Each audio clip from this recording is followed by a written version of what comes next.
Kunjungan Donald Trump ke China kembali memunculkan kegelisahan besar di Taiwan. Setelah bertemu Xi Jinping, Trump disebut membuka ruang menjadikan Taiwan sebagai kartu tawar dalam negosiasi dengan Beijing. Bagi Taipei, sinyal ini jelas mengkhawatirkan. Presiden Lai Ching-te menegaskan Taiwan tidak bisa dikorbankan, apalagi diperdagangkan demi kesepakatan politik negara besar. Lalu apakah ini bagian dari permainan Trump untuk merajut ulang hubungan dengan musuh-musuh Amerika? Dan apakah Taiwan kini benar-benar sedang dipertaruhkan di meja diplomasi? Di sekitar Taiwan, tekan militer Cina dalam beberapa bulan terakhir bergerak semakin intens.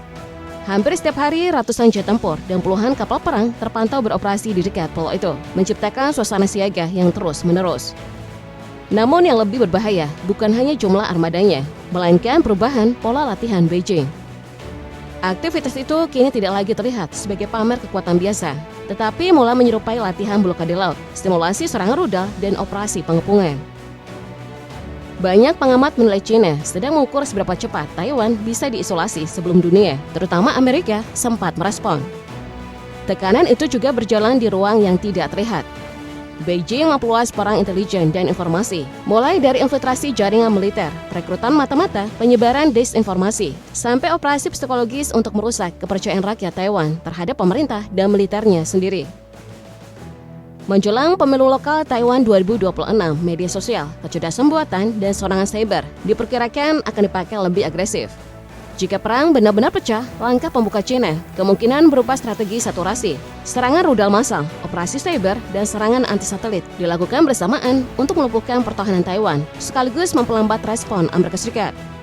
Pangkalan Amerika Serikat di Guam, Okinawa, dan beberapa wilayah Jepang bahkan bisa masuk daftar target awal.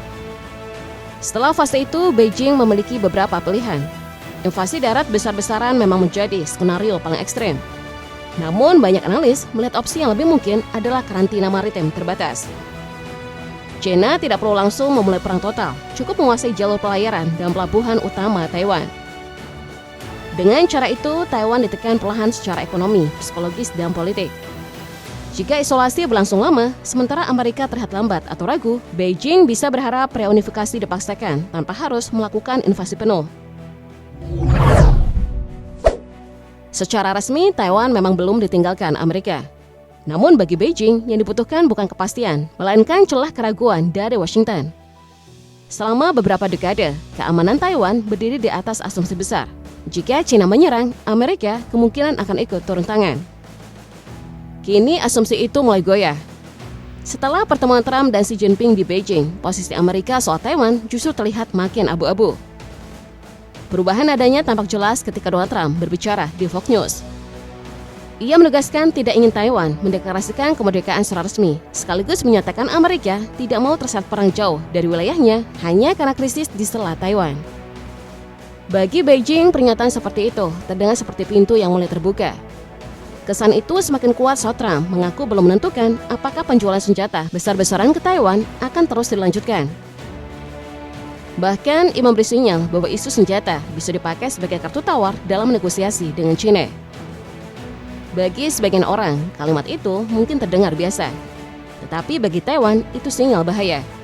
Sebab selama ini pakai senjata Amerika bukan hanya urusan militer, melainkan simbol bahwa Washington masih berdiri di belakang Taipei.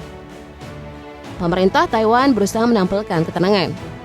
Presiden Lai Ching-te menegaskan Taiwan tidak akan pernah dijual. Hubungan dengan Amerika disebut tetap kuat dan komunikasi diklaim berjalan normal. Namun di balik pernyataan resmi itu, kecemasan mulai terasa.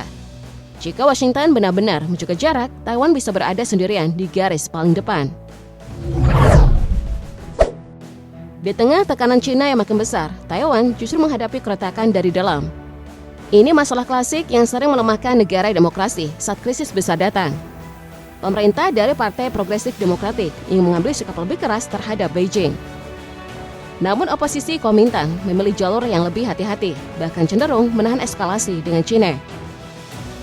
Kontroversi makin besar setelah pemimpin Kuomintang, Chang Li-won, bertemu dengan Xi Jinping. Bagi sebagian warga Taiwan, pertemuan itu menimbulkan kecurigaan bahwa ada elit politik yang terlalu lunak terhadap Beijing. Dampaknya mulai terasa pada kebijakan pertahanan. Saat ancaman dari China bergerak cepat, respon Taiwan justru tersendat. Parlemen beberapa kali memangkas anggaran militer dan mempersulit pencairannya. Padahal modernisasi militer Taiwan dinilai sudah tertinggal dari lonjakan kekuatan China. Hari ini China memiliki armada laut terbesar di dunia berdasarkan jumlah kapal. Produksi drone, rudal hipersonik, dan kemampuan perang elektroniknya juga meningkat tajam. Sementara Taiwan masih bergulat dengan keterbatasan personel, logistik, dan pertahanan udara. Dulu banyak analis memperkirakan China baru siap menyerang Taiwan pada akhir dekade ini.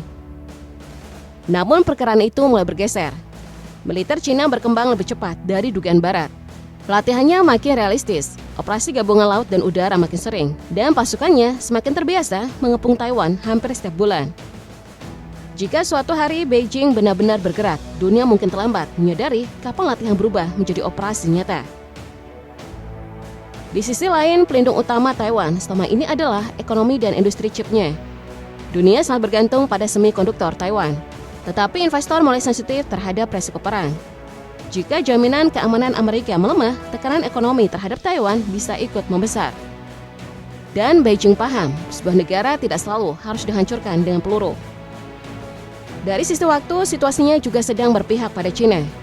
Amerika masih tersita oleh perang Ukraina, ketegangan Timur Tengah, dan konflik politik domestik menjelang pemilu paruh waktu. Bagi Beijing, ini bisa dibaca sebagai celah langka. Jika mereka menilai momentum itu benar-benar terbuka, pertanyaannya hanya satu. Apakah reunifikasi paksa akan terjadi lebih cepat dari perkiraan dunia? Kemungkinan reunifikasi Taiwan dengan China dalam waktu dekat ini makin sering diperhatikan dunia.